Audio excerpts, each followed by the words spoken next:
Então, nós estamos aqui do Coletivo Anti-Ordem para o nosso primeiro podcast, o podcast Anti-Ordem. E hoje nós vamos nos apresentar e falar sobre o anarquismo no Brasil. Meu nome é Flávia, eu sou anarquista do caos, tenho 28 anos e aqui estão meus companheiros, camaradas. Se apresenta aí, pessoal. Então, eu sou o Matt, anarquista sem definição, e no momento eu tô aprendendo sobre o anarquismo ainda com meus amigos do Coletivo Anti-Ordem. Ah, aqui é o Bueno, eu ainda não tenho nenhuma vertente, sou anarquista apenas, ainda, estudando sobre anarquismo no coletivo Anti-Ordem. Olá, aqui é o Samuel. Eu sou um egoísta, mas estou bem perto de virar um ilegalista só para poder roubar seu coração. Yes! Isso aí, isso aí. Muito bom, muito bom. Começando já direito. Começando um negócio muito bom. Bom, a gente está aqui no nosso podcast. A gente está aqui para falar sobre o anarquismo no Brasil, mas primeiro, vamos definir o nosso anarquismo, né, galera? Porque senão os caras vão querer colocar a gente com ANCAP e a gente não quer ser colocado com ANCAP, né? De jeito É nenhum. foda, muita gente confunde, acha que é a mesma coisa. É, eles acham que é tudo igual, eles acham que é tudo a mesma merda. Então, ah, a definição de anarquismo que a gente usa aqui é simplesmente é uma ideologia de frente popular que é anti-hierarquia, anticapitalista e de organização por autogestão. Alguém tem alguma coisa a adicionar? Qualquer coisa? Você quiser falar? Não. Não. Uhum. Muito bem. Bom, vamos jogar para todo mundo então. Vamos falar então, começar o nosso assunto. É, acho que a primeira coisa que a gente tem que avaliar no anarquismo no Brasil é como ele surgiu, de onde ele veio, porque, tipo, o anarquismo basicamente nasceu na Europa, o anarquismo que a gente conhece hoje em dia se desenvolveu da Europa, então assim, acho que muita gente fica confusa, acho que não veio pra cá por conta dessa distância, mas veio. Inclusive tem vertentes propriamente americanas, né? Totalmente diferentes da Europa, que são mais voltadas para o individualismo, né? Mas Sim. Inclusive, uma grande parte da origem do anarquismo no Brasil foi que ele se tornou muito popular na Itália e por causa da imigração italiana para o Brasil, acabou vindo o anarquismo junto, de certa forma. Sim, o anarquismo ele veio para o Brasil através da imigração italiana, ironicamente, através da tentativa do Getúlio Vargas de europeizar o Brasil, ele trouxe o anarquismo para o Brasil. Isso, Sim. isso é uma ironia muito grande.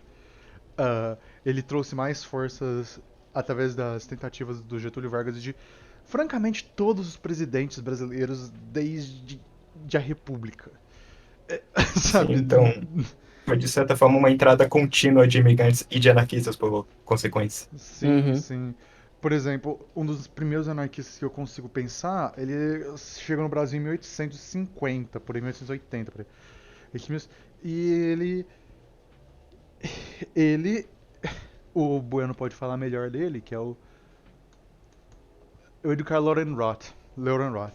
Ele nasceu em Mojimirim em 31 de outubro de 1881 e morou em São Paulo e morreu em São Paulo 28 de setembro de 1968. Ele foi um dos maiores anarquistas brasileiros. Primeiro, esse é o tipo de cara, o Edgar Lewenhoff, ele é o tipo de cara que ele fez de tudo pelo movimento para o movimento. Ele, assim, ele começou como um tipógrafo, e ele tanto que fez parte do sindicato dos tipógrafos de São Paulo. E assim, tudo que era do movimento anarquista, literalmente tudo do movimento anarquista brasileiro, ele pegava e documentava. Documentava e ele fazia parte de todos os jornais anarquistas, ele tem um dedo ali. Ele é tanto brasileiro, ele é anarquista e ateu. E assim, cara, até hoje, assim, a gente tem que agradecer esse cara, porque, nossa, não tem a noção que a gente tem todo o conhecimento da classe operária brasileira por conta dele. Assim, do comecinho da classe operária, das uniões operárias. A greve de 1917 ele tem dedo até. Vamos ver aqui o que ele participou. Ó. Ele participou da Terra Livre, a Luta Proletária, a Folha do Povo, a Lanterna, a Guerra Social, o Combate, a Capital, Eclética, Espartacus, a Plebe, Jornal dos Jornais, a Noite, Ação Libertária, Ação Direta. E ele também é o fundador de diversas entidades vinculadas à imprensa. Ele é fundador de... Ele também guardou, como você disse, vários documentos. Ele preservou os documentos que ele guardou. O que se permite a gente hoje observar os documentos que ele tinha. E ele, em 1917, ele era um dos articuladores da greve geral.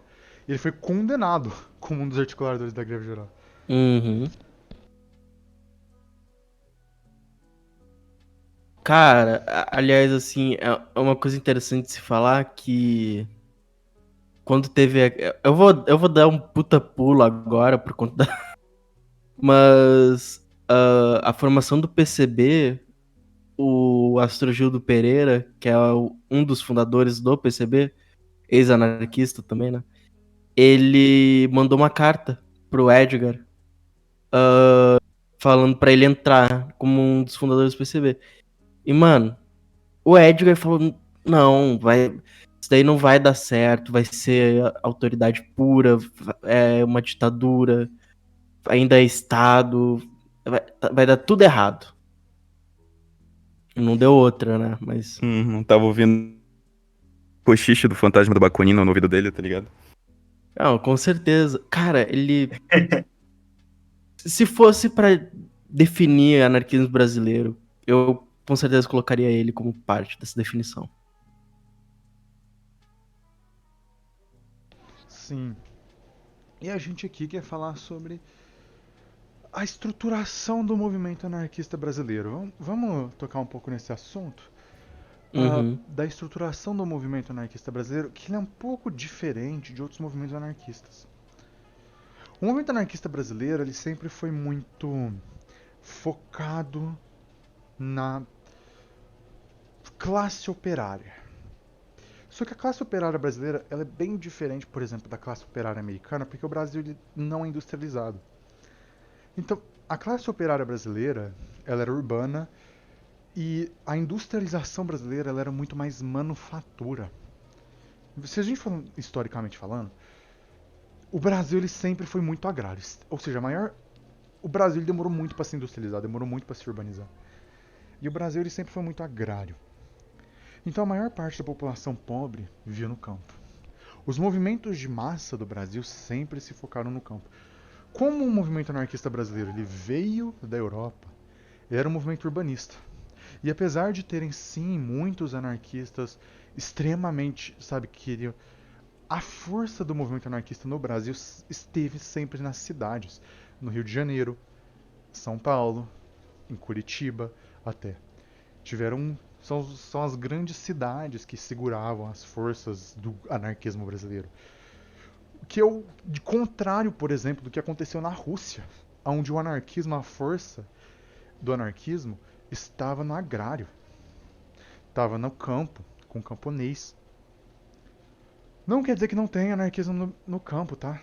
Tem, bastante. Só que eu tô falando da maior concentração da nossa força, isso historicamente. E você pode ver assim que o movimento operário brasileiro, ele sempre teve muita dificuldade em se organizar. E os anarquistas foram os primeiros a chegarem aqui e os anarquistas foram os primeiros a organizarem os movimentos operários no Brasil. Antes dos comunistas, antes dos marxistas, antes do Partido Comunista chegar, eles já estavam organizando.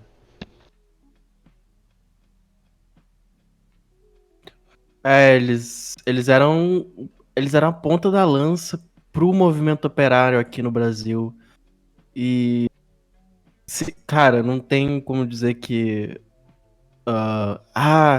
Porque há alguns que digam que. O anarquismo é o Botafogo das ideologias. Teve seus momentos de glória, mas agora tá, tá, tá morto.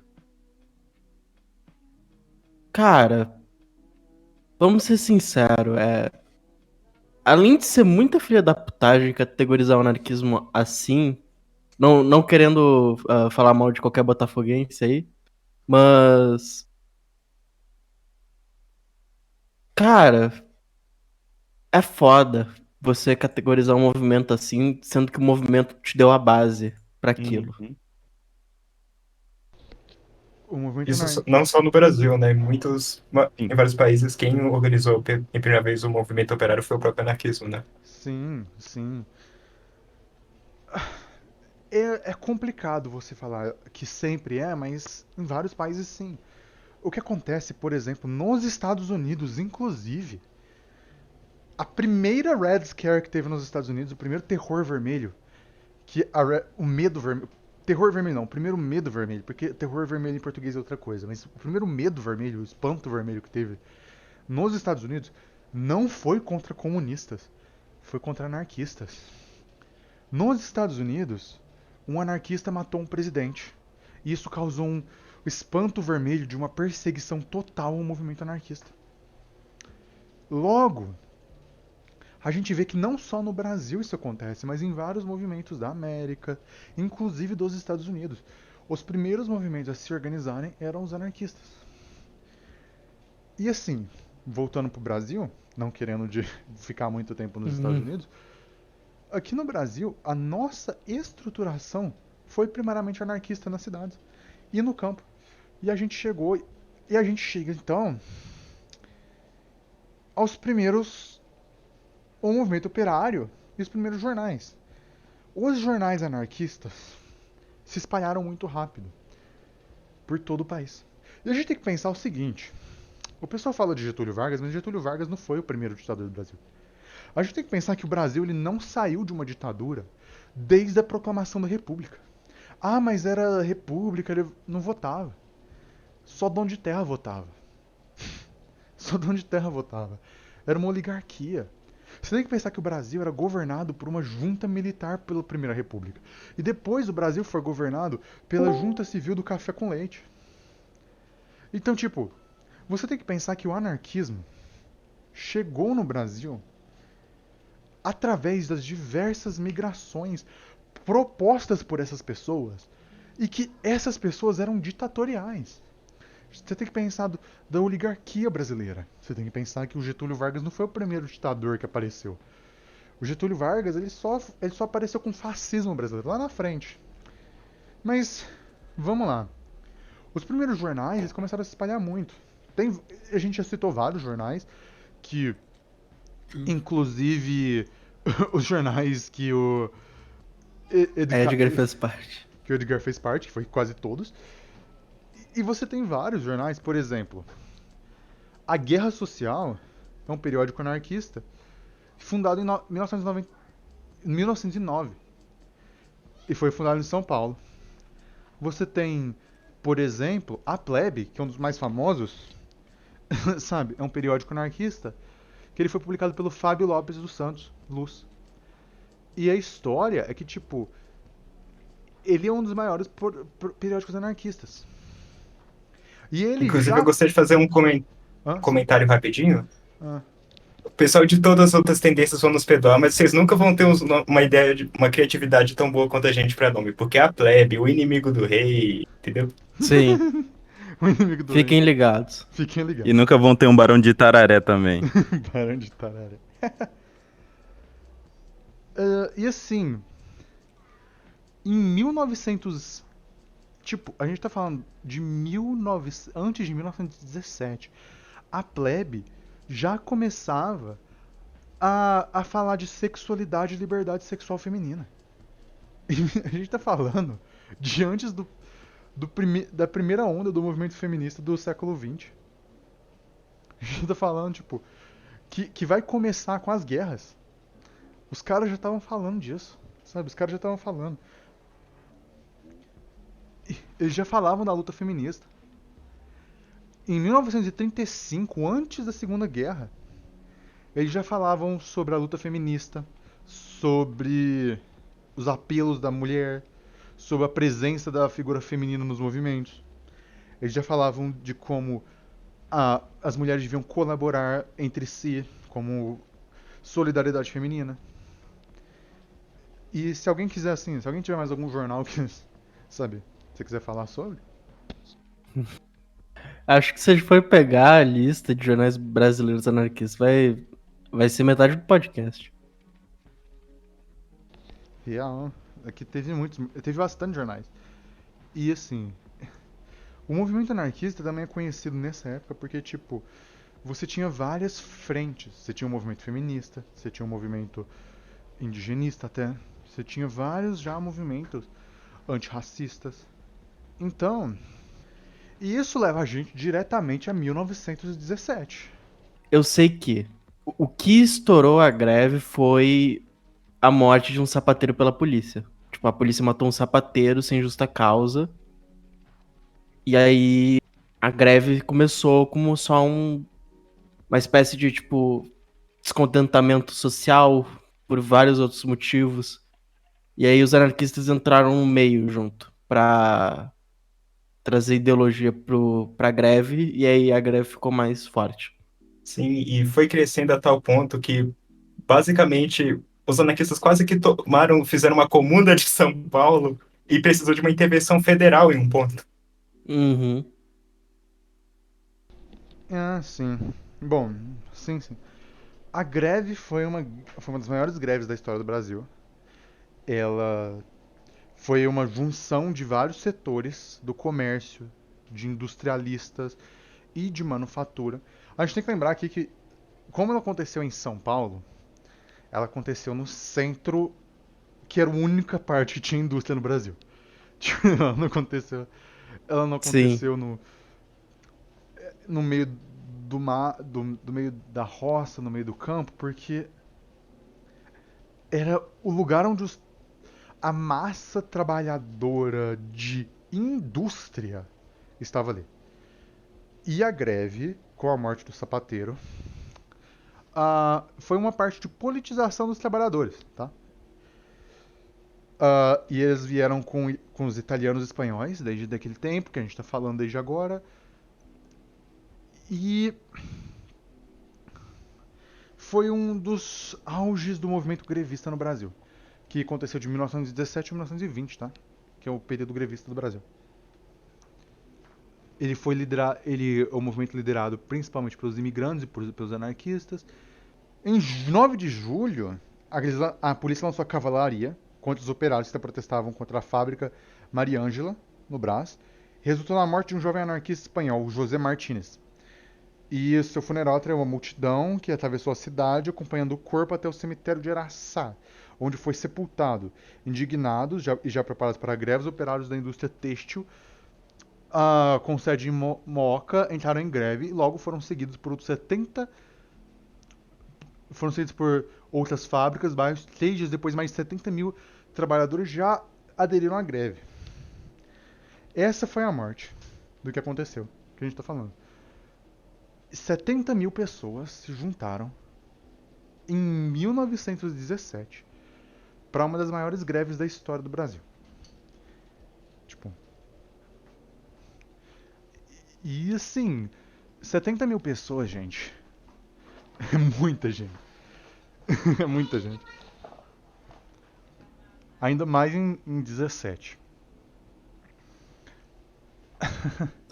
Tipo, São Paulo não era ainda. Quer dizer, ela era o centro industrial, mas era tipo, porra, tu tomar aquilo ali, tu faz o Brasil parar, com certeza. Sim, sim. E aqui o Comitê de Liga de Defesa Proletária, em 11 de julho, numeraram 11 tópicos para os quais apresentavam as reivindicações. Que sejam os 11 tópicos da reivindicação dos proletários. Vamos lá. Eu vou ler aqui a listinha. Eu tô aqui com a listinha aberta. Vamos ler ela. Que sejam postas em liberdade todas as pessoas detidas por motivo de greve. Ou seja, sem prisioneiro político. Que sejam respeitados os modos mais absoluto o direito à associação para os trabalhadores. Ou seja, mais poder aos trabalhadores. Porque você tem que pensar assim, gente. Em 1917 não tinha muito direito trabalhista, tá? Que nenhum Uhum. operário seja dispensado por haver participado em um movimento grevista. Isso aqui sabe? Se você participasse de greve, ele te demitia e hoje em dia é ilegal. Hoje em dia é ilegal você fazer isso. Mas aqui não era. Que seja abolida, de fato, a exploração do trabalho de menores de 14 anos nas fábricas e oficinas. Sim, gente, tinha trabalho infantil de menos de 14 Uau. anos. Que os trabalhadores com menos de 18 anos não sejam ocupados em trabalhos noturnos. Se você tivesse isso que você tá tendo uma ideia que tipo, se você tivesse entre 14 e 18 anos, você podia trabalhar até de noite. Que esteja abolido o trabalho noturno das mulheres. O aumento de 35% nos salários inferiores a no, na época 5 mil, que era na época que não era tanto assim, tá? E de 25% para os mais elevados. Que o pagamento. É que assim, 5 mil parece muito, mas a gente não tá falando do real, tá, gente? A gente tá falando Não, eu tô falando do Cruzeiro. é, Cruzeiro. do Cruzeiro. A gente tá falando do Cruzeiro. 5 mil não era nada, gente. 5 mil era tipo micharia. Que o pagamento do salário seja efetuado pontualmente a cada 15 dias, o mais tardar 5 dias após o vencimento. Vocês têm ideia que você não tinha. O seu patrão te pagava quando queria? Sabe? Mas eu preciso, foda-se. Mas foda-se. Sabe? Mas eu preciso. Que seja garantido aos operários trabalho permanente. Ou seja, sem essa putaria de ficar, eu te contrato por 5 dias e depois, sabe, você que se ferre. Te contrato por 2 meses no Natal, sabe? Contra... Trabalho permanente. Que a pessoa tem direito ao trabalho. Jornada de 8 horas e semana inglesa. A semana inglesa é a semana que a gente pensa. 5 dias na semana no máximo. 6 dias no máximo. Sabe? 8 horas. Você trabalhava até 12 horas. Aumento de 50% em todo o trabalho extraordinário. Ou seja, depois dessas 8 hora extra. Gente, não tinha hora extra. 1900 você não tinha hora extra. Essas reivindicações aqui ainda eram consideradas na época moderadas para os anarquistas, porque eles queriam mais. Só que para as outras pessoas isso aqui era extremamente radical, vai quebrar. Sabe aquele papinho de que vai quebrar o patrão? Ai, que não sei o que. Isso aqui eles falavam a mesma coisa, cara, na época. Era exatamente o mesmo papo. Ai, vai quebrar o patrão. Ai, com mais direito não vai, ninguém vai trabalhar. Ai, o patrão não vai querer contratar, pagando mais. Só que a gente tá falando de um período que as pessoas trabalhavam de 12 horas por dia. Que você não ganhava hora extra. Que, que menor de idade trabalhava à noite, que mulher trabalhava à noite, que criança trabalhava. Menor de 14 anos trabalhava. E novamente a gente volta ao Edgar Allan Poe. Ele foi um dos principais, ele foi um dos principais porta-vozes desse comitê de defesa. Ele defendia todos esses 11 pontos. O Everaldo Dias, em História das Lutas Sociais no Brasil, ele fala que a situação ia se tornando cada vez mais grave com choques entre a polícia e os trabalhadores. O Comitê de Defesa Proletária, somente vencendo toda sorte de dificuldades, conseguia realizar apressadas reuniões em diversos pontos da cidade, ou seja, eles tinham que ficar mudando de ponto. Às vezes, sob a impressão constrangedora do ruído de tiroteios nas imediações, tornava-se indispensável o encontro dos trabalhadores para ser tomada uma resolução decisiva. Sim, eles atiravam em trabalhador, gente. Eles atiravam em grevista. Surgiu então a sugestão de um comício geral. Só que eles não sabiam onde a polícia ia. O perigo que os trabalhadores seriam se expor estava sendo transformado em sangrenta realidade nos ataques da polícia em todos os bairros das cidades, deles resultando também vítimas da relação em inúmeros operários cujo único crime era reclamarem do direito à sobrevivência, e o comício foi realizado no Brás. Então, gente, a gente está falando de um tempo onde se você protestasse, a polícia tinha direito de atirar em você. Bala mesmo. Tomar bala. É impressionante o quanto muita coisa mudou, mas ao mesmo tempo nada, sabe? Tudo muda e nada. Quanto mais muda, nada muda. Quanto mais muda, nada muda. Mas é. A greve de 1917 é um dos movimentos pivotais do grevismo no Brasil. E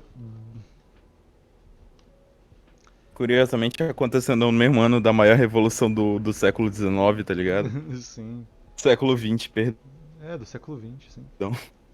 Então, imagina a capilaridade que o anarquismo não criou no Brasil nesse sentido de organização dos trabalhadores. Sim. Uma coisa curiosa, inclusive, da gente mencionar é que, por causa dos sovietes, de início, os anarquistas no Brasil tinham a impressão que a Revolução Russa era uma revolução libertária anarquista, né?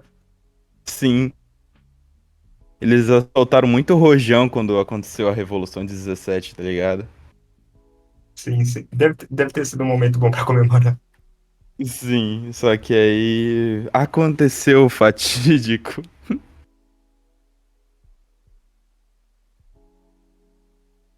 Mas assim, ainda nesse assunto sobre a Revolução de 1917, isso meio que embregou todos os movimentos anarquistas daqui por um tempo, porque como tu disse, eles não sabiam se era libertário, se era uma revolta que ia escalonar pro mundo todo, então tava todo mundo naquele momento de festa, frenesi, tipo, porra, conseguimos, finalmente. Sim, de E naquele momento ninguém sabia, na verdade, nem se ia ser uma Comuna de Paris 2, ia durar pouco tempo e ia acabar.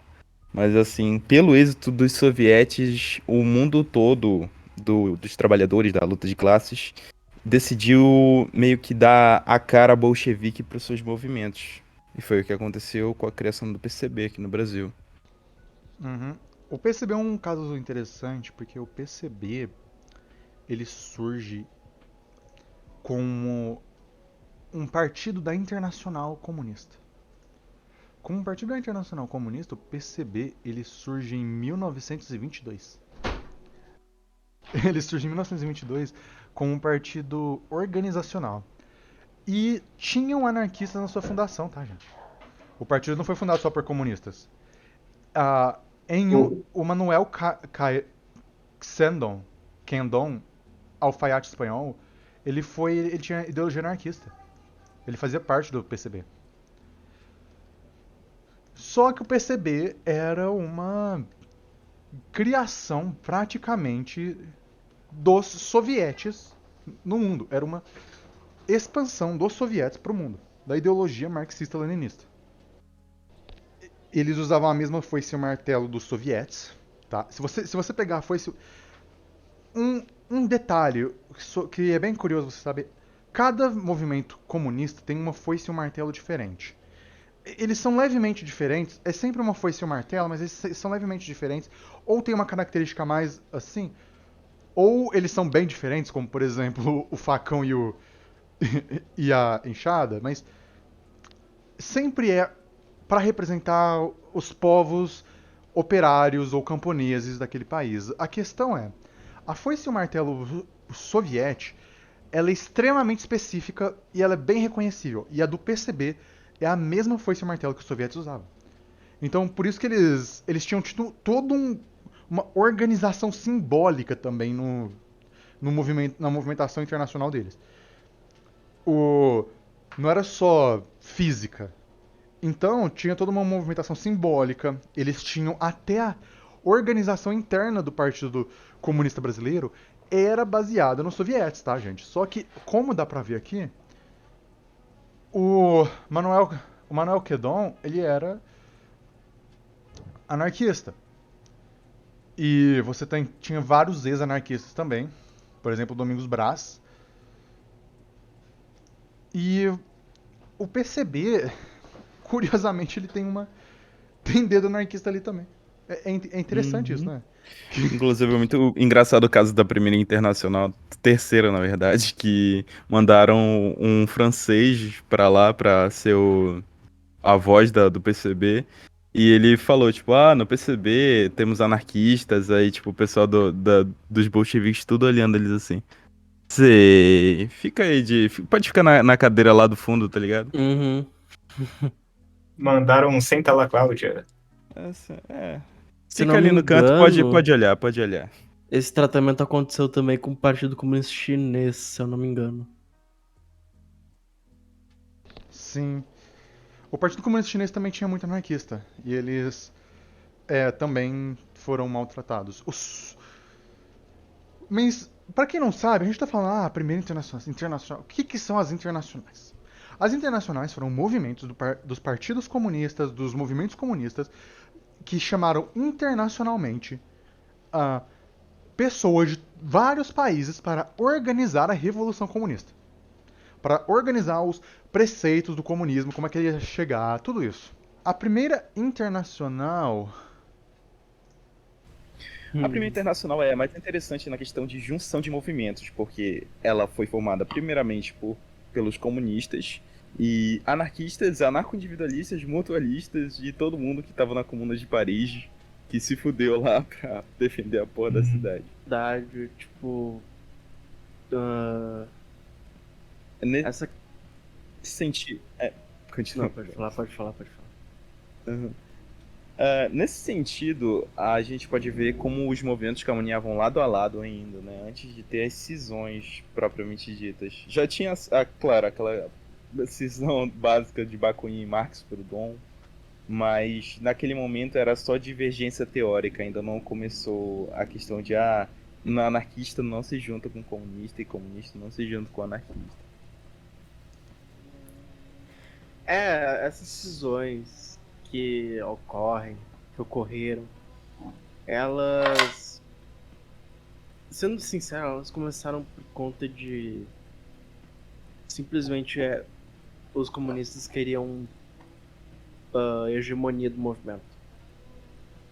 E isso até hoje, né? Vamos ser sinceros. Sim, e um negócio notável que eu sempre observo é que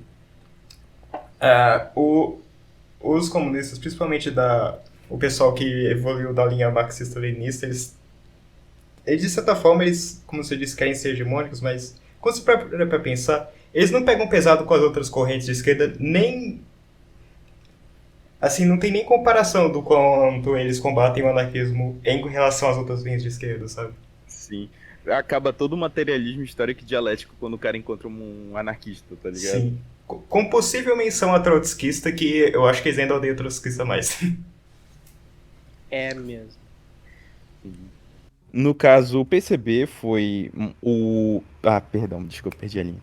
No caso, o PCB, no momento que ele foi criado, o movimento anarquista precisou se unir a ele por necessidade, na questão de que o PCB estava organizando a revolução com mais estrutura, porque Moscou estava financiando nesse momento os grupos revolucionários. Sim. Logo, você tem um movimento de absorção que o PCB começa a fazer de movimentos comunistas e anarquistas no Brasil, tá? O PCB ele começa a absorver esses movimentos para ele, tá? Ele começa a chamar os movimentos, ele começa a absorver eles nos movimentos estudantis. E durante esse tempo, os movimentos estudantis brasileiros, eles começam a encher de anarquista, comunista, e você começa a ter movimentos operários, começa a ter movimentos agrários, você começa a ter movimentos com o PCB. Você tem vários desses movimentos agrários, operários, você tem movimento camponesista, tem movimento negro, que começa a surgir nessa época. E, gente, a gente tá falando de um tempo em que a escravidão mal tinha acabado. A escravidão nunca acabou na prática, mas a escravidão legal mal tinha acabado. E, sabe, a gente tá falando de um tempo onde, na realidade, tinha muita desigualdade, principalmente entre os negros e os brancos, muita demais. Era mais do que hoje, era absurdo. O Brasil nunca teve segregação, porque realmente, o Brasil nunca teve segregação, mas o Brasil nunca precisou de segregação. Sabe? Ele bem dizer já tinha. Tá muito triste. Sim. Enfim, você tem a criação dos movimentos e do PCB. O PCB, através das internacionais e tudo mais que foi falado, isso leva a gente a um período interessante. A gente tá pulando vários períodos, tá? Porque a formação do PCB é em 22 e até o começo da Segunda Guerra, o PCB era bem ativo. Isso leva a gente a o período Vargas. O período Vargas que leva ao contraste contra os integralistas. O que é o integralismo, gente? Fascismo brasileiro bem idiota. Fascismo, só que ainda mais idiota. Exatamente. Sim, integralista é idiota. Galinha. Galinha verde. Ninguém gosta de galinha verde. Galinha verde. Ninguém gosta de galinha verde. A alcunha é criada pelo saudoso Barão também. Mais uma na Sim. conta dele. Mais uma na conta dele, realmente. O integralismo ele começa a crescer no Brasil. Entre o período de 30 até o começo da guerra. Que é quando o Vargas mete o pau em tudo que é integralista, tá? O Vargas era fascista, mas ninguém gostava de integralista, não. E o Vargas metia o pau em Ele todo mundo. tinha o seu fascismo, ele não queria o fascismo do Plínio. Até porque, historicamente, até o movimento fascista principal se consolidar, ele meio que tem um arranca-rabo com o segundo na linha de sucessão. Uhum. Alô, alô, noite das facas longas. Alô, alô, noite das vacas longas. Real. Real. Real demais. Enfim, o integralismo brasileiro é um movimento fascístico brasileiro que tenta, como eu já disse isso várias vezes, mas ele tenta tupiniquizar o fascismo. Ele cria uma estrutura fascística brasileira, ele tenta criar uma raça brasileira, ele quer uma miscigenação total, mas pra criar a raça brasileira, eles querem um monte de coisa muito louca, sabe? Os caras é louco, eles são idiota mesmo. E o integralismo, ele é um movimento de tentativa de você criar um fascismo brasileiro. Isso é idiota em si mesmo, mas a questão aqui é que os fascistas, principalmente os integralistas, eles tinham uma certa presença forte, tá? Apesar de a gente zoar, os integralistas eles não eram tipo um bando de otário ali no canto. Eles tinham uma presença forte no integralismo. E essa presença forte inevitavelmente se chocou com os comunistas e com os anarquistas. E aí a gente entra na questão da Maria Lacerda, que é uma boa hora da gente falar da Maria Lacerda nessa questão do conflito do integralismo com o anarquismo. Sim, inclusive, é uma coisa tão, sabe, tão cinematográfica o conflito que ela teve com o integralismo. Inclusive, eu não sei como não tem um drama disso, porque ela era anarcopacifista e, mesmo assim, ela tentava combater a parada tão dura, tão duramente quanto ela podia. E teve até um episódio onde o sobrinho dela, salvo engano, se tornou integralista e ela mandou uma carta tão triste pra ele, tipo, o documento sobreviveu, dá pra você encontrar no Google. Ah, sim. Bom, mas quem é a Maria Lacerda? Tipo, vamos falar, quem que é a Maria Lacerda? Uhum. Eu mesmo não conheço quase nada dela, infelizmente. A Maria Lacerda foi uma anarquista individualista do Brasil, inclusive a mais notável individualista do Brasil, como eu já tinha mencionado, pacifista também. E ela também era feminista e ela englobava tudo isso nos escritos dela. Ela se tornou uma escritora importante para o movimento anarquista daquela época. Inclusive, ela escreveu um livro muito bom chamado Fascismo, Filho da Igreja e do Capital, onde, bom, ela denuncia basicamente o que está no título. Ela basicamente trazia uma síntese de todos esses elementos que eu citei. Se eu não me engano, esse livro é o mais famoso dela, não é? Sim. Boa. Oi, Croft, que bom se juntar a nós. Se apresenta aí pra galera. Eu não Bom, comeria surpresa, pessoal. Então, pra quem não me conhece, eu sou o Croft e tô aqui por enquanto só ouvindo o pessoal falando a respeito das coisas. Uhum. Muito bem. Então, existe o conflito entre o integralismo e a Maria Lacerda, um conflito desses, e quando você vê esse conflito, acontece o período Vargas. E o período Vargas, gente, é muito, muito, muito pior do que eles falam pra você na escola. O período Vargas é um período fascístico quase nazista na história do Brasil. O período Vargas é extremamente violento com qualquer movimento de esquerda. Qualquer movimento. Ele é extremamente agressivo, ele tortura pessoas, ele deporta pessoas para a Alemanha nazista, ele manda... Não, tem uma coisa assim que eu queria falar, né? Que o pessoal fala a respeito do Vargas, que tipo, ele deu direitos trabalhistas. Não, galera, não. Direitos trabalhistas é depois de anos de muita luta, tá bom? Então, assim, se hoje você tem férias e carteira de trabalho, agradeça aos anarquistas e comunistas, enfim. Tipo, o Vargas não foi lá e deu, tipo, esses direitos sozinhos, tá ligado? Tipo, na verdade foi muita pressão do povo, tá bom? Então, assim, Aliás, o Vargas só deu esses direitos pra não ter revolução no Brasil. Ele só É, deu- exato, exato, exatamente. Sim, sim, exatamente. E assim, o período Vargas é Quebra horrível. ainda fez o Prestes ficar domesticado. E ainda fez o Prestes, exatamente. Eu nunca vou me conformar com o Prestes, tá? Nunca. Mas enfim. cara, eu não sei, mano. Eu acho que ele tem PTSD da coluna Prestes e ele não aguentou a pressão. Real, real. Mas, assim, você tem todo esse processo e o Vargas ele é extremamente agressivo, ele é extremamente opressivo. E o Vargas ele cometeu genocídios reais, genocídio. Ele ia nas aldeias indígenas, tirava todo mundo das aldeias para e fazia um processo de aculturação com eles. Além de Ô, mano, matar se eu não me engano, a aldeia mesmo. se eu não me engano, só falando uma coisa rapidinho, se eu não me engano, ele mandou a Olga Benário lá pra Alemanha nazista pra É, morrer nos campos de concentração, né? ele mandou a Olga Tipo, Benário é. pros campos de concentração nazista. Detalhe, ela Grávida, tava inclusive. grávida. Uhum. Detalhe assim. Ela tava grávida, né? Como se fosse. E ele mandou pra morrer lá. Ele mandou. E, e ele mandou muita gente também, não foi só ela não. Ele mandou um monte de anarquista e comunista alemão que tava no Brasil, ele mandou. Não foi só ela.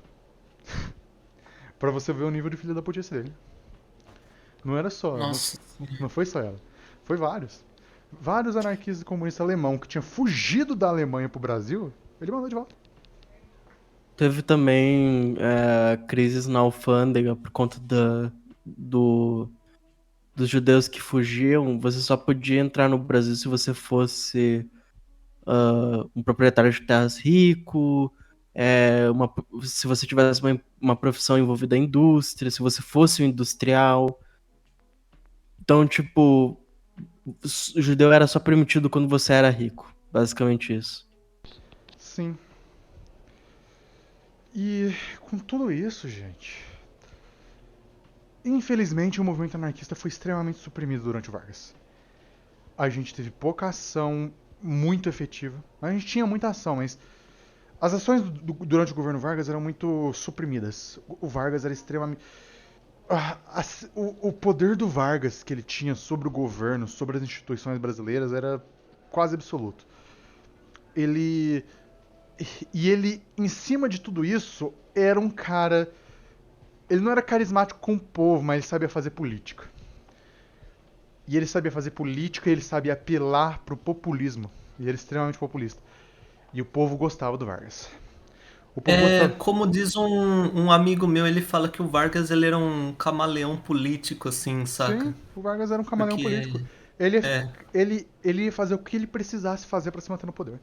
Se ele precisasse andar com comunista, ele andaria com comunista. Se ele precisasse andar com fascista, ele andaria com fascista. Se ele precisasse ser cristão, ele seria cristão. Se ele precisasse ser muçulmano, ele seria muçulmano. Sabe? Ele não tinha. O Vargas não se eu não, tinha. se eu não me engano, por favor, Flávio, me corrija se eu tiver errado, mas se eu não me engano, tipo, os integralistas chegaram a apoiar o Vargas e depois que ele subiu ao poder, ele mandou perseguir integralistas, algo assim, se eu não me Sim, engano. sim, porque o É, Vargas não gostava. É que assim, na verdade o Vargas nunca gostou de integralista, mas os integralistas estavam é, dispostos a colocar ele no Ah, poder. uhum. sim. Então ele não é de negar ajuda, sabe? Ele não é de, É. ele não é de negar ajuda. Tanto que os integralistas eles não queriam poder, eles só queriam o Ministério da Educação pro Plínio. É, E foi a promessa que o Getúlio fez. Só que o Getúlio descumpriu essa promessa e teve a invasão do Palácio do Catete. uhum. E depois ele desceu o pau em todo integralista. É. Ele desceu. Desceu o pau entre aspas, né, também. É, Porque entre aspas. os integralistas que estavam altos, deixa quieto. Ele desceu o pau na ralé. É como sempre, como Uhum. todo fascista de merda. Ele desceu o pau na ralé. Enfim, com o período Vargas, o movimento anarquista brasileiro ele tem muitas dificuldades. Igual o movimento comunista teve, tá, gente? O movimento comunista também não ficou bonitinho, não.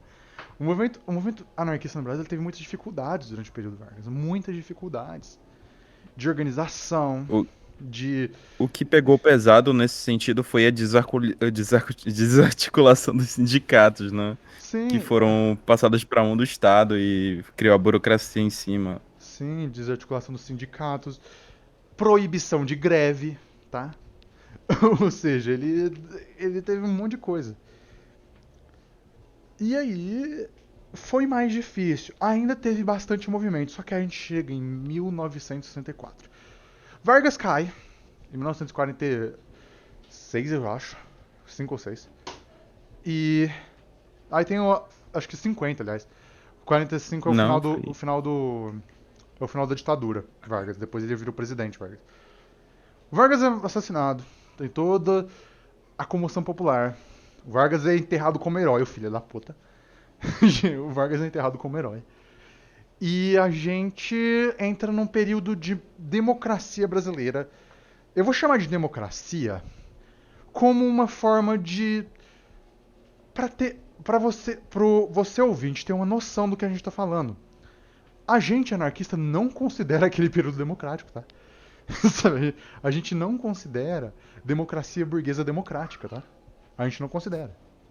Assim, na real, eu como anarquista não considero, tipo, nenhum país democrático, saca? Porque, tipo, tanto assim, país socialista, você.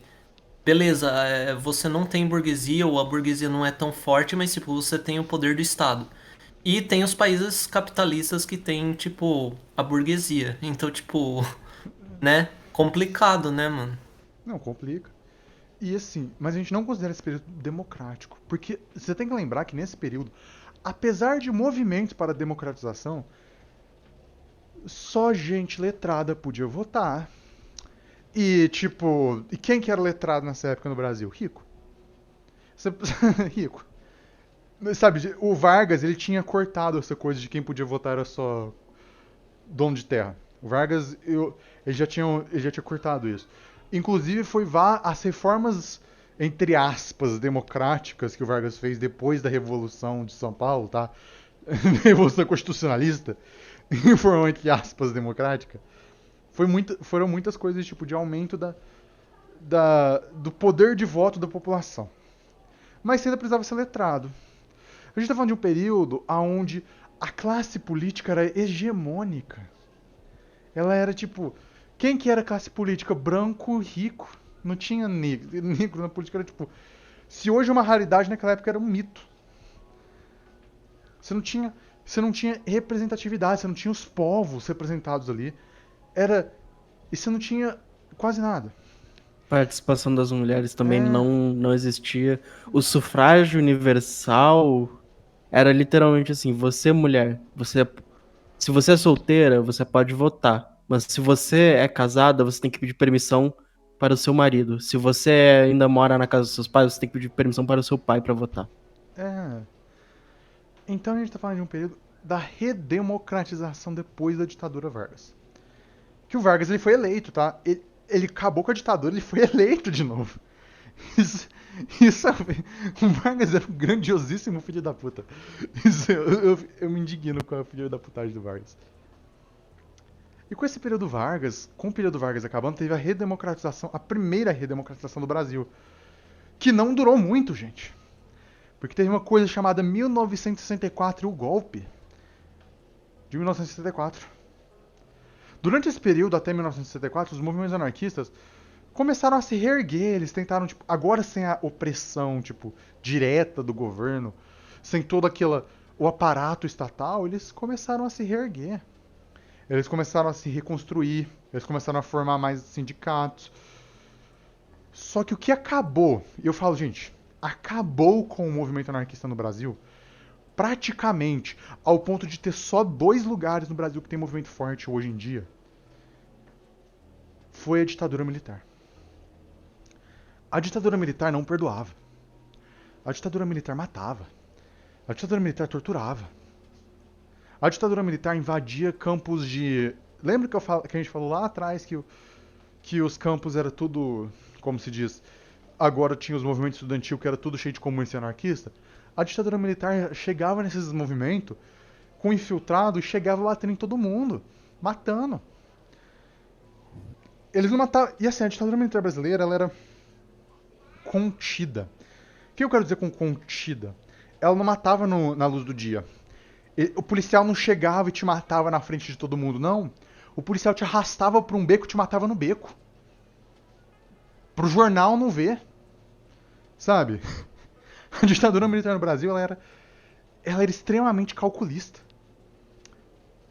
E a gente tem os movimentos anarquistas, e esses movimentos fizeram guerrilhas com os comunistas, com os maoístas. Esses movimentos se juntaram ao ponto de que você não tinha uma divisão clara entre esses movimentos. Você tinha, em uma guerrilha, você tinha anarquista, maoísta, leninista e liberal. Em uma guerrilha. Sabe? Em nenhuma guerrilha você tinha isso.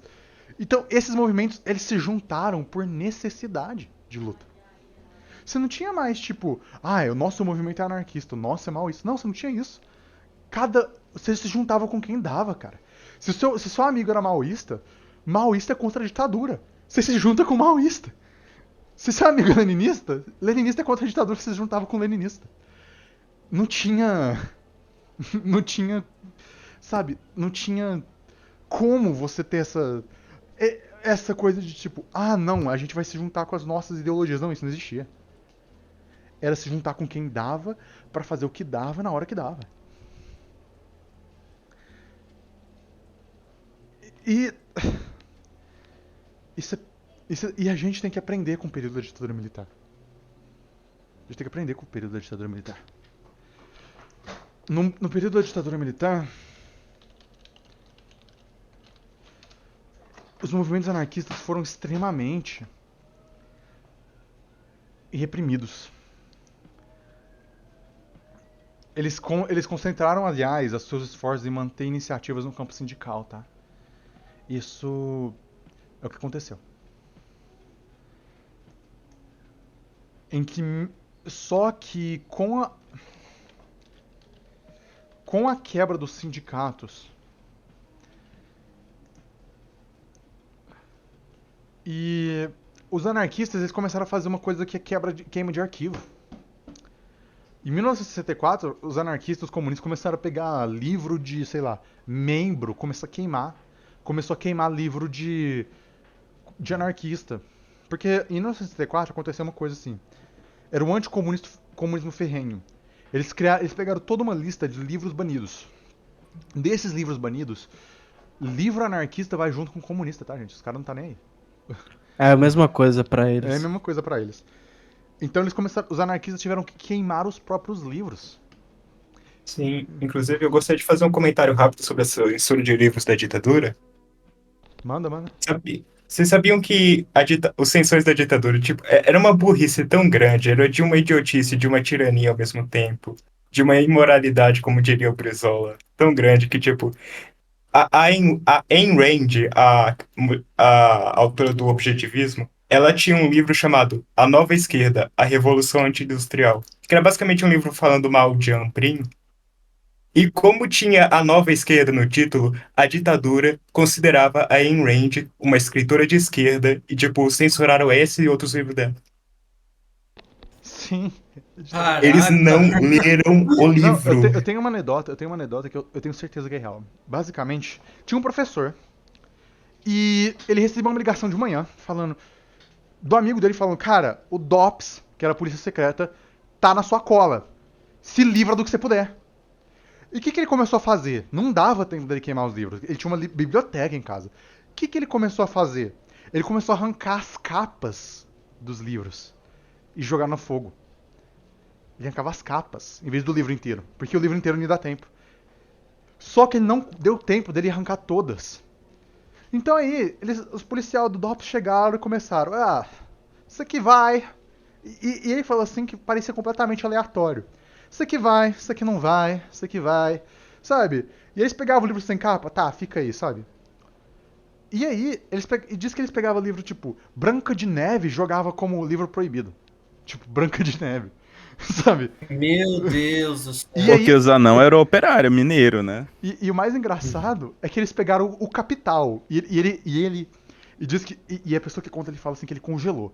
Pegaram o livro O Capital. Os militares olharam. Ah, o Capital é sobre capitalismo, né? Fala bem do capitalismo e colocaram de volta. O Capital de Karl Marx. Puta que Uau, pariu. cara. O cara tava tirando muito 20 no dado, né?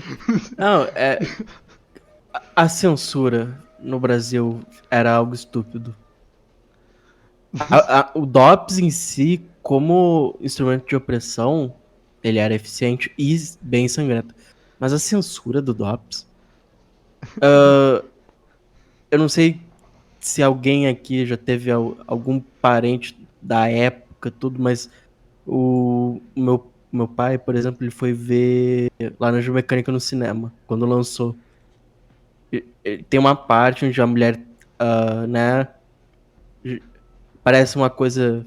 Pra quem tá ligado na Laranja Mecânica saca que tem uma cena onde aparece a mulher como veio ao mundo e o DOPS não conseguia censurar no frame certo, então assim, a mulher ia de um lado, aí ela ia pro outro e a bolinha preta só ia seguindo lentamente.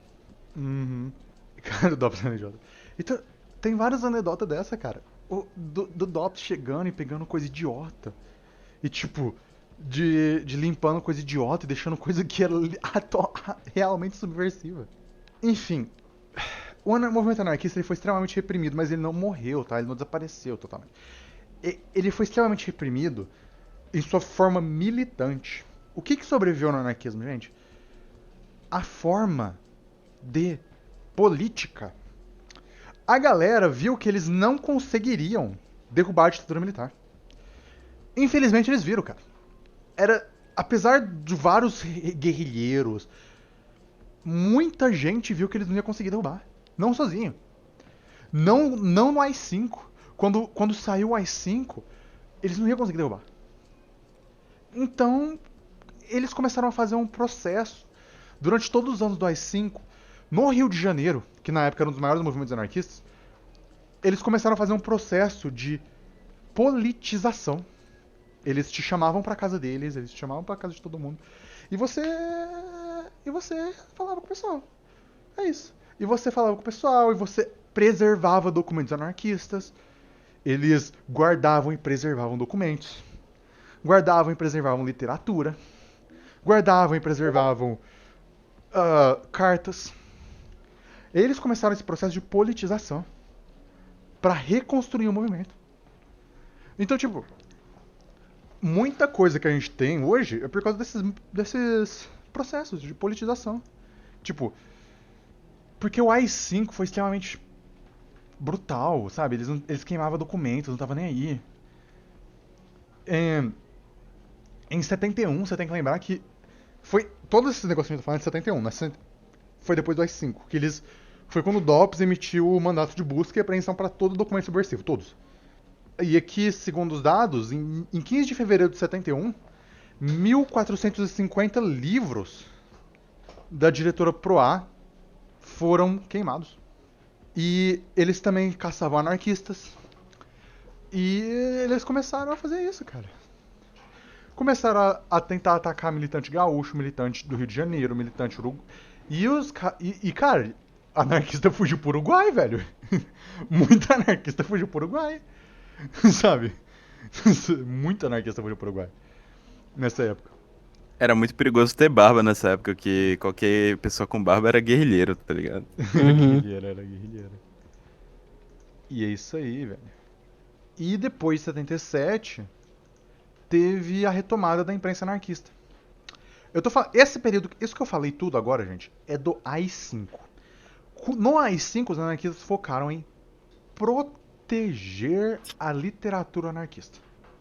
De guardar o que eles tinham. De preservar o que eles tinham. Em 77, quando teve a retomada da imprensa anarquista, teve o periódico que a gente falou aqui, O Inimigo do Rei, por exemplo. O Inimigo do Rei surge nessa época. que ele surge com contracultura. E começa em 77, 78, aliás, começa também a abertura da imprensa, a reabertura da imprensa no Brasil. Então era o final, era o começo do fim da ditadura militar. Não tinha no final, era o começo do fim. E o Inimigo do Rei virou um dos maiores periódicos do Brasil. No Anarco. Ele era anarco-sindicalista, tá? O Inimigo do Rei. E com a abertura de 1985 em diante, a abertura que foi o fim da ditadura militar e o começo da redemocratização agora que a gente está vivendo, que é até 88, 1985 teve reformas neoliberais. E essas reformas neoliberais colocaram em pauta muitas questões de feminismo, de direitos negros e tudo mais. Mas como o nível de sexualidade, com o fim da ditadura militar, teve a fundação dos Estudos Libertários, teve o Círculo de Estudos Libertários. E com tudo isso, eles começaram a militar nos anos 90 para tentar expandir. Mas calma, antes da gente entrar no período atual, que é de 1990 até hoje, alguém tem algum comentário da ditadura? É que eu tô falando, gente. Não, sim. Cara, é que é aquilo, tipo, a violência dela foi horrível. E com certeza muito dos motivos dos movimentos atuais serem muito. Hoje tá tendo uma crescente, muito por conta da dualidade de. Né? Ou você é extrema direita ou você é extrema esquerda. E tem o pessoal ali no meio de vez em quando. É muito por conta da ditadura que a gente tem isso hoje em dia. Os movimentos serem muito ilegais, vistos com mau olho. Se você é anarquista, você é vandalista, você é o famoso quebra-tudo, é só a desordem. É o baderneiro, né? É, E falando em baderna, o movimento anarcopunk é do fim da ditadura. Uhum. é. Um ótimo sinal. Talvez o melhor possível início de um novo capítulo. Bom, o que É é o o movimento novo. anarcopunk? Mas o que é o movimento anarcopunk, gente? Eu não sei muito sobre anarcopunk. O que é o movimento anarcopunk? Basicamente um subtipo de rock, né? O punk rock é um subtipo de rock que surgiu na Inglaterra e acabou meio que imigrando, por assim dizer, para o Brasil. Os punks da Inglaterra e os lugares também já tinham uma ligação forte com o anarquismo, porque era um movimento operário, a maioria do pessoal, dos fãs da música, era um pessoal propriamente dito operário, inclusive que morava no setor onde a classe operária morava, que morava no setor, que eram de cidades industriais. O ABC paulista, muito proeminente também nesse Sim, sentido. sim. Sim. E como o punk ele tem toda essa coisa de ter uma estética faça você mesmo, inclusive eles usam esse termo mesmo, faça você mesmo, tem um incentivo muito grande no meio para você criar sua própria banda.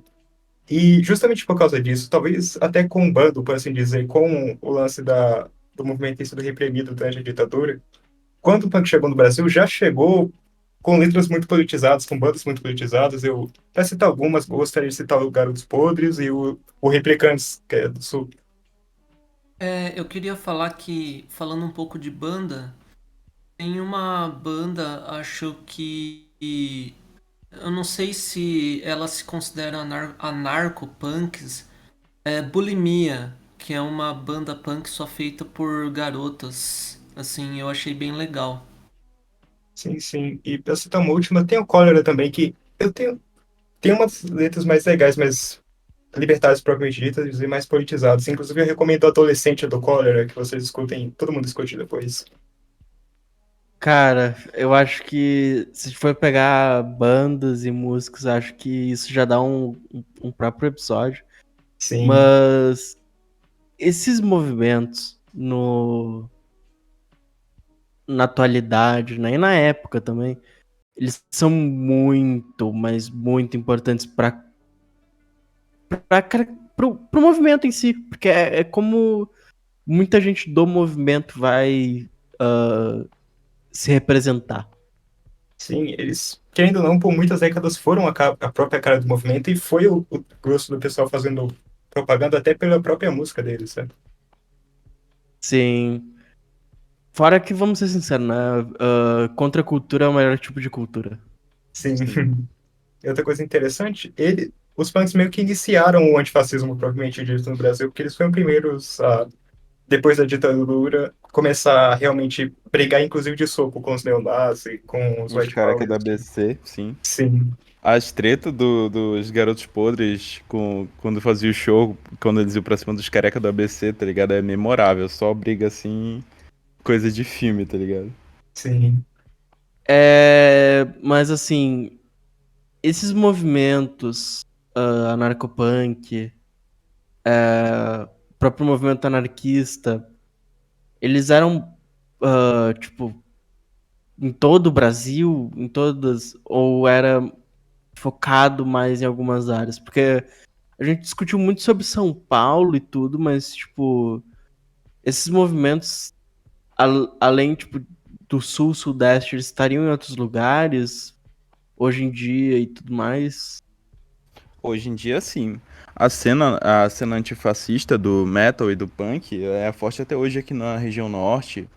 E, querendo ou não, ela chegou no underground pelo Brasil todo, tá ligado? Sim, Mas, sim. assim, no primeiro momento em São Paulo era o polo dessa questão, porque São Paulo, como foi a cidade industrial, tinha a classe média operária, classe baixa operária, que os filhos faziam essa meio que cultura, subcultura dentro da região do ABC Paulista. Sim, sim. E só desviando rapidinho, mas ainda dentro do assunto de como o movimento anarquista se espalhou pelo Brasil, eu gostaria de mandar um salve para todos os antifascistas de Goiânia. Vocês são maravilhosos, gente. Salve para todos os antifascistas do Brasil. Amém. Outra pergunta interessante. Como e onde eu posso encontrar o anarquistas na região ou no online mesmo, já que muita gente hoje em dia usa Discord, que é o que a gente está usando hoje em dia, WhatsApp. Nós estamos num servidor chamado Guarda Negra. Nosso coletivo é sediado lá. E a gente vai fazer vários podcasts. O link vai estar na descrição. O link vai estar na descrição. O link para o servidor e para todos os canais dos membros aqui presentes e de outros membros que estão participando do coletivo, mas que não puderam estar aqui. Estamos esperando vocês lá. E em questão de habilidades. Eu faço design na internet. Por exemplo, eu faço design no computador e tudo mais. Eu desenho, faço coisas. Você é bem-vindo.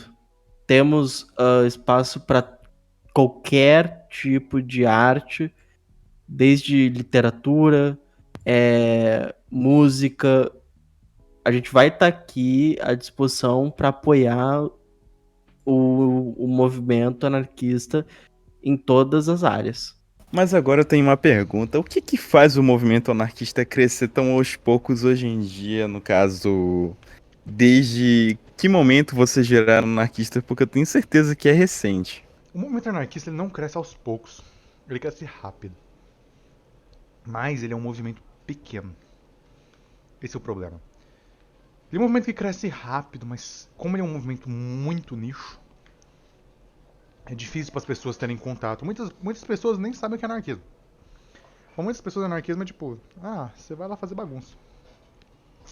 Isso leva pra gente um último tópico assim, que são os black blocs.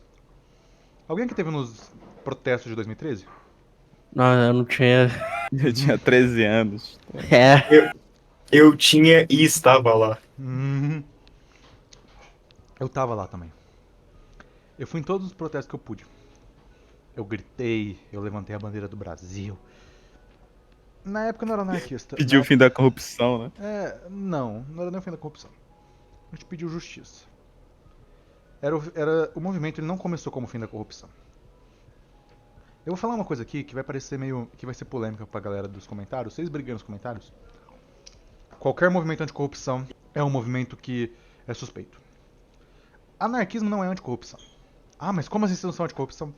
Porque pra gente corrupção é irrelevante. Ah, mas o... é irrelevante pra gente. Porque pra gente o que causa corrupção é a existência do capital. A existência do poder. A existência da hierarquia. É isso que causa corrupção. Então a corrupção pra gente é irrelevante. Por isso o anarquismo não fala a gente é anticorrupção. Porque pra gente, quando a gente chegar ao que a gente quer, não vai ter mais corrupção. Porque é impossível ter corrupção no que a gente quer. Só que o movimento anticorrupção é um movimento suspeito. Eu te digo como suspeito é. 2013. Um movimento não começou anticorrupção. O movimento começou um movimento pela justiça social e pela... E foi um movimento de extrema esquerda. Foi um movimento pela justiça social e um movimento pela passagem do ônibus. O prefeito de São Paulo, o governador, eu acho, ele chegou e ele falou que ele ia aumentar a passagem de ônibus por 20 centavos. Isso gerou um movimento de radicalização e de ódio nas pessoas, porque era um tempo de inflação alta. 2013, era um tempo de inflação alta, então as pessoas... 20 centavos, gente. Ah, é só 20 centavos? Era realmente... O problema não era que... O problema dos 20 centavos não era que eram os literais 20 centavos do ônibus. Mas que era o último... Era o último... Sabe? A última coisa que desagou o copo, sabe? Era a última gota que causou o negócio. De várias coisas que vinham acontecendo. O movimento começou como um movimento de esquerda. Radical. Anti-estabelecimento. Eles eram anticorrupção na época? Sim, eles eram... Porque ainda era um movimento liberal, tá? Mas eles eram anticorrupção? Sim. Mas não era o foco deles. O foco deles era a justiça social. O transporte público gratuito. Esse era o foco deles. O que aconteceu? Esse movimento foi cooptado em 2014, um ano depois. Depois de tudo que aquilo aconteceu, que o governo ele fez movimentos simbólicos, ele não deu nada. O que aconteceu foi um frenesi. Na prática, o governo não deu nada pra gente. Na prática, o governo não deu nada. Ele só não... Literalmente, eu lembro... O governador de São Paulo falou, realmente, nós vamos abaixar os 20 centavos, mas nós teremos que colocar esses 20 centavos em outra coisa, esse dinheiro em outra coisa. Que filha da putagem. Isso foi uma filha da putagem de um nível, você não tem ideia. Sabe? Cara, é complicado isso. Mas pra quem tá ligado no podcast ainda por um bom tempo, vocês já notaram que revolta começa sempre assim. É a última gota. Quem falar que estão brigando só por causa disso, não tem mais nada pra fazer, não é só isso. Nunca é só isso. Uhum. Nunca é só isso. E aí o movimento, ele foi cooptado em 2014 pelo movimento que vocês conhecem muito bem hoje, chamado Brasil Livre. E aí, bando de filha da puta do caralho. Bando de arrombado. Bando. Uhum. Eu lembro como se fosse ontem as duas medidas que eles usaram pra cooptar o negócio, que foi abaixar a bandeira, inclusive a bandeira preta, e aquela palhaçada de não aceitar mascarado, de entregar pra polícia, de sentar no chão se tivesse alguém cobrindo a identidade. Eles queriam fazer um negócio sem partido. Não existe. Gente, não existe um movimento sem partido. Ah, mas não tem partido político. Tem. E mesmo que não tiver partido político, você tem partido ideológico. Anarquista não tem partido político. Real, a gente não tem partido político, mas a gente tem vertente ideológica. Mas quando o direitista fala sem partido, ele não tá nem aí pra você. Ele não tá nem aí pra diferença. Pra ele é tudo partido político. Sabe? Pra ele é tudo a mesma coisa. Para que assim, sem partido, o partido dele pode. Porque ele é o normal, entre muitas aspas. Então teve a cooptação. Sem partido, abaixa as bandeiras, inclusive as bandeiras pretas. Sem mascarado. Os Black Blocs são um movimento anarquista que surgiu nos Estados Unidos, tá? Ele veio pro Brasil em 2008, 2009. E eles apareceram em vários protestos. Os Black Blocs, eles têm... O modus operandi deles é destruição de propriedade bancária.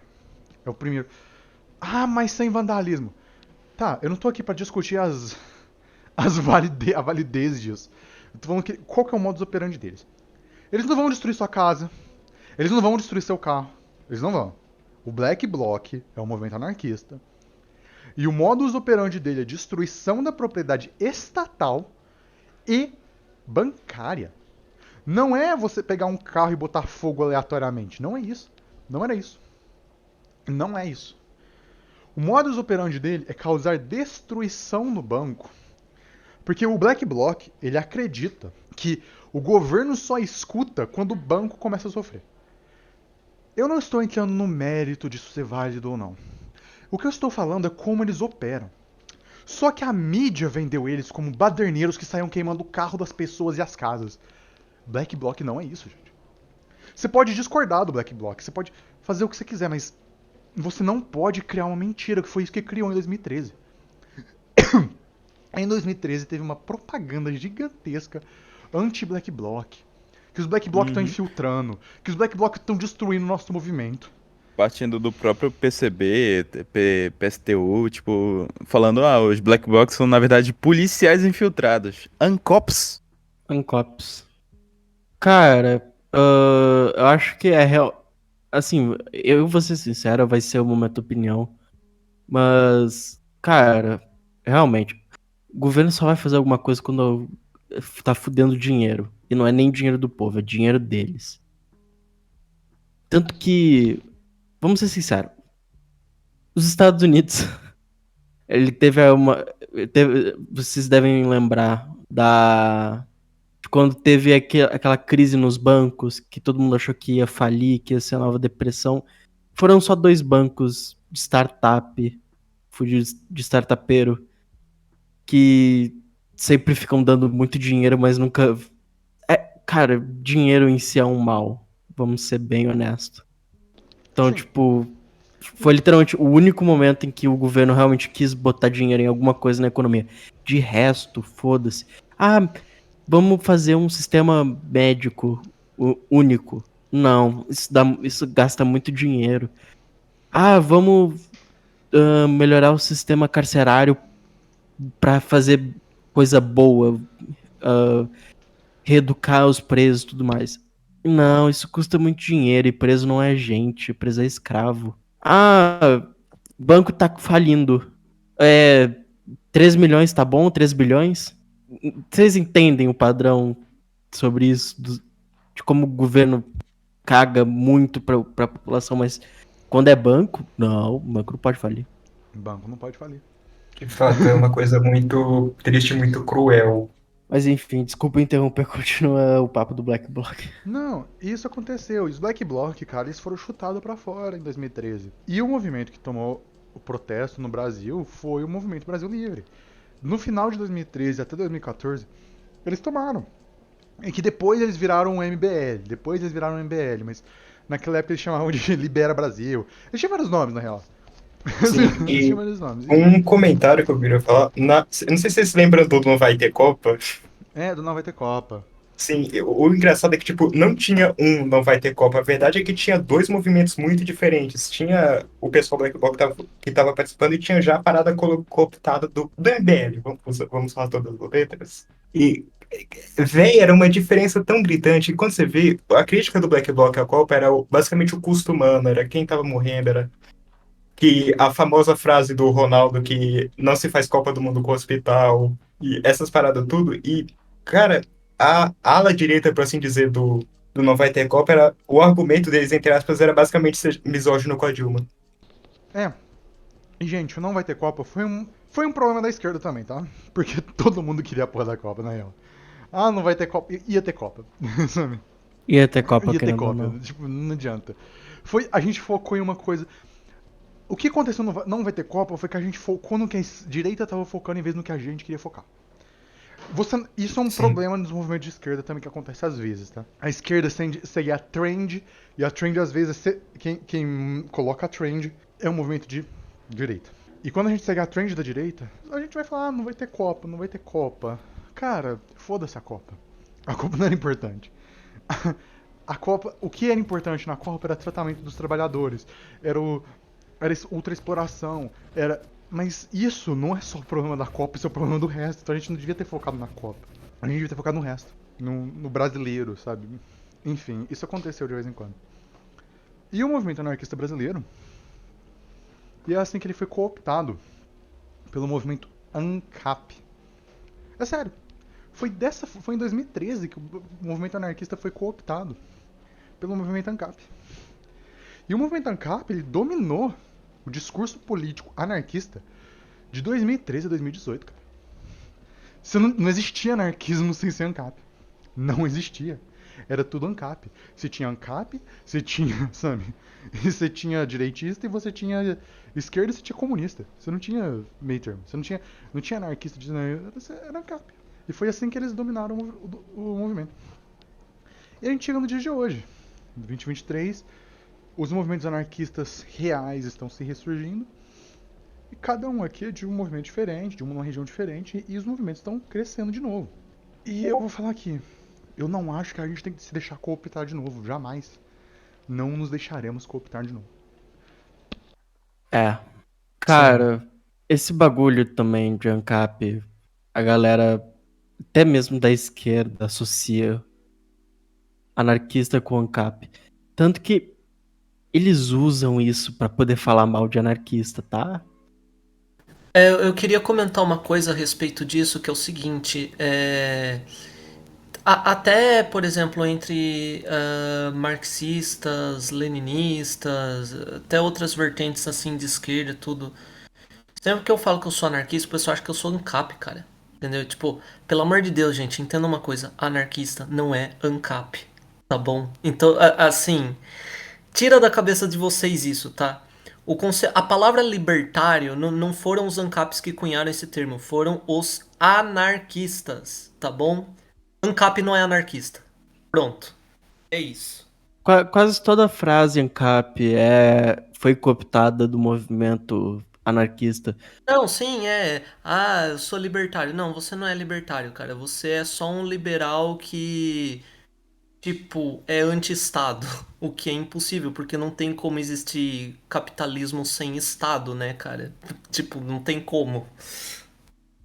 Sim, inclusive a própria origem do próprio Estado basicamente serviu como uma milícia de proteção da propriedade privada, como em Sim, basicamente o da que fortuna acumulada. garante. Não, os ANCAPs falam de propriedade privada. O que garante a propriedade privada, tipo, é o Estado. Se não tem Estado, não tem como existir propriedade privada, tá ligado? Então, tipo, não tem lógica esse Sim. pensamento deles, saca? Aham. Então, gente, pra finalizar, alguém tem mais algum pensamento? Alguma coisa só pra gente finalizar? Eu gostaria só de comentar rapidinho um autor anarquista, Comenta, claro.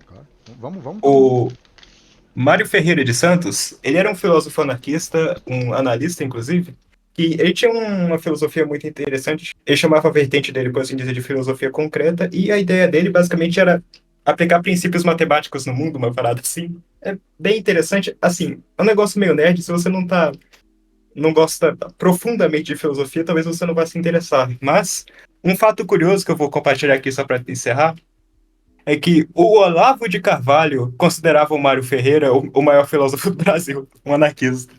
Inclusive, ele Nossa, escreveu um prefácio para um livro dele afirmando isso. E nossa senhora. só citando rapidinho as contribuições do Mário para o próprio anarquismo, foi ele que trouxe o Rudolf Rocker, o sindicalista alemão para o Brasil, o principal teórico do anarcossindicalismo, e traduziu